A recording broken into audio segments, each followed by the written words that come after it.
আজকে আমি নয়নতারার রিপোর্টিং দেখাবো। অনেক দিন ধরে আমি নয়নতারাগুলো নিয়ে এসেছিলাম, তো এগুলো রিপোর্টিং ছোটো পটে লাগিয়েছিলাম, লাগানো হয়নি বড় পট ছিল না, তাই এখন আমি এগুলোকে বড় পটে করব। এই যে নিয়ে এসে আমি 10 ইঞ্চি 12 ইঞ্চির টবগুলো, এগুলোকে আজকে রিপোর্টিং করব। তার জন্য আমি নিয়ে নিয়েছি এখানে হচ্ছে গিয়ে গোবর সার, পুরনো গোবর সার, ভার্মি কম্পোস্ট, কোকোপিট, হচ্ছে গিয়ে ডিম আর কলার খোসা একসাথে মিশিয়ে, আর কিচেনের ওই যে অনিয়ন পিলসগুলো ছিল সেগুলোকেও আমি নিয়েছি, মিক্স করে দেবো।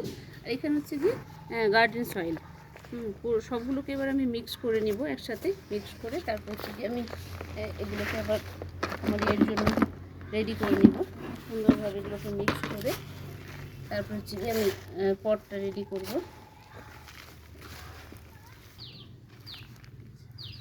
এটাকে মিক্স করে নিই, তারপরে আমি দেখাচ্ছি কীভাবে করছি। এখানে দেখাস না, ড্রেনেজ সিস্টেমটা বন্ধ করার জন্য আমি ড্রাই লিপগুলো ইউজ করে নিলাম। এটাতে কোনো সমস্যা নেই, এটা পরে কম্পোস্ট হয়ে যাবে, বরং ভালোই হয়। এবার আমি পটে মাটি দিয়ে দিলাম।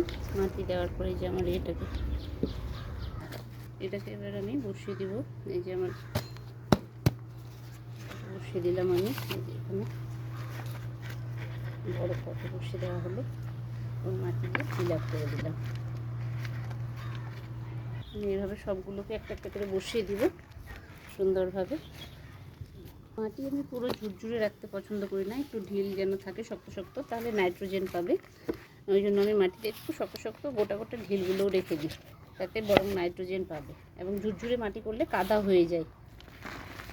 এবার আমি জল দিয়ে নিলাম, পুরো গাছগুলোতে সুন্দরভাবে ডিপ জল দিয়ে দেওয়া হবে। তারপরে আমরা সেমি শেড এরিয়ায় রেখে দেবো। 3-4 দিন সেমি শেড এরিয়ায় রেখে দেওয়ার পর তারপরে যখন একটু লেগে যাবে, তারপরে আমরা আবার গার্ডেনে এখানে নিয়ে চলে আসবো।